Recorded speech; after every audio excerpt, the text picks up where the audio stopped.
Well, spring is right around the corner and it's time for another soup. This one will be perfect for any celebrations you have coming up. It uses usually chicken and lemon, and it's a creamy soup. But I have turkey. I've been working on some turkey broth, and I have some turkey fat here. Now you can use butter. Use any kind of oil to, toast your flour, and we're going to do that. I have a stock pan here, or a Dutch oven, and here's my stock over here. Now I've just started reducing this because I'm going to let it cool, and I'm going to freeze a bunch of concentrated broth for my freezer. But I'm also going to use some of this today to make some of this lemon soup that is delicious. So first thing I want to do is go over the ingredient list here for you. I have some cut up turkey. Like I said, you can use chicken. I have the zest of a lemon and some lemon juice. Herbs de Provence. And now, instead of herbs de Provence, the way I had it originally was with tarragon, which is delicious.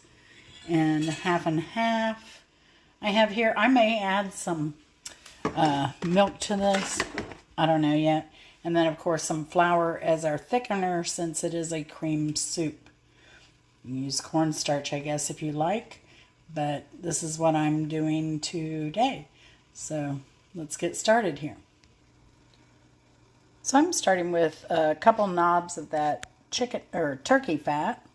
And you can see here I have about the equivalent of two chicken breasts, but it was one turkey breast is what I'm using here. And this should be about enough for 4. We'll see what we end up with. I really also need to make a filling, and I could do it at the same time. I'm going to make a turkey pot pie as well, but I think I'll just stick with this for you so I don't lead you astray. So here we go. We got our knob in here melting. Let's turn this up a little bit. And we're going to throw some, I use like the bigger spoon of the soupy thing. And I think I'm going to use like probably 2 of those. One a little bit more heaping than the other. I kind of just eye a lot of stuff, but, because you can always add liquid if it's too thick. Now, once it's done, it'd be better to add the cornstarch to your flour mix if it's too watery, or just dilute it and let it simmer down and evaporate until it gets the thickness you want. So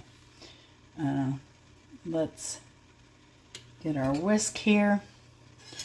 I like a whisk because I think it does a better job once you go to put your regular liquids in, and making sure you have a smooth consistency in your product.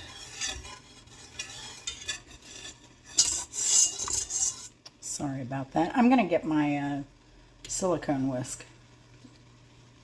Be right back. Turn the heat up a little bit. I'm going to put it up to medium high. Now you kind of want to toast your flour so it doesn't have a pasty, chalky taste.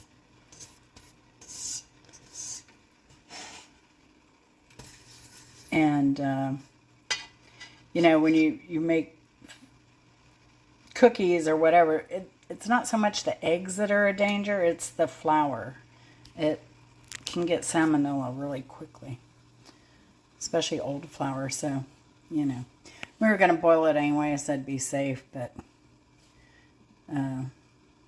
this definitely takes out some of that pasty flavor of a cream or gravy or whatever you would make with a roux like this. But let me tell you where I got this recipe from. I'm one of those, if I go out to a really nice restaurant, which I do like to do from time to time, because it gives me ideas, or it gives me a new food to introduce into my home. And so this soup I first had in the, was it in the 80s? Probably. I think early 80s. So it was at a restaurant called Murphy's. It still exists. It's in Virginia Highlands, part of Atlanta, very close to downtown, midtown area, kind of like 10th Street, and then caddy over to, I think it's Virginia. So anyway, it's a little, like, little town of Atlanta, little area. So it used to be over by the fire department, down that side street in an old house.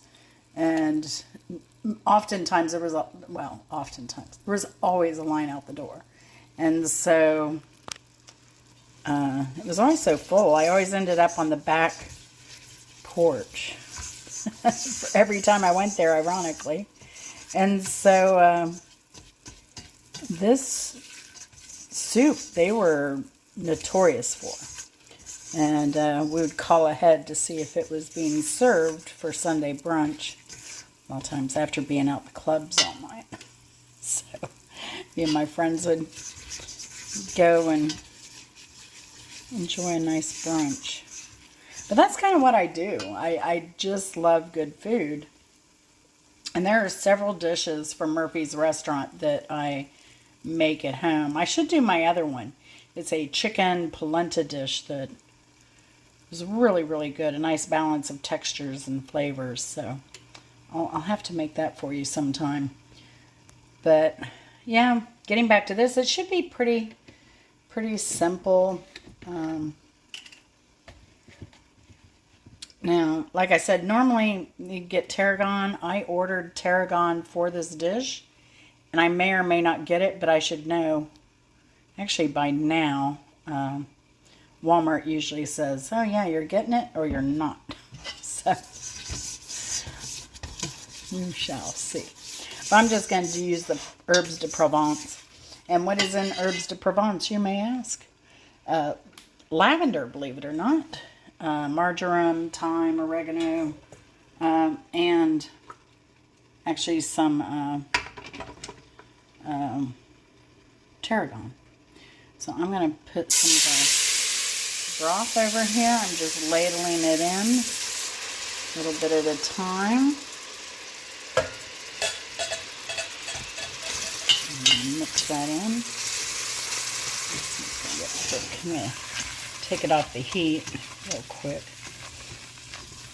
It keeps the clumping down as well.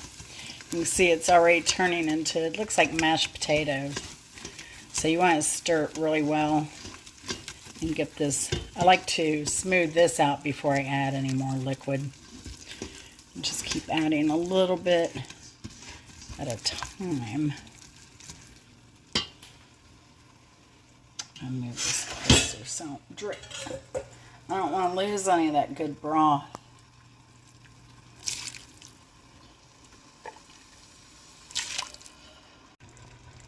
Alright, so I added some more liquid, and you can see how thick it is. It's basically a turkey gravy at this point.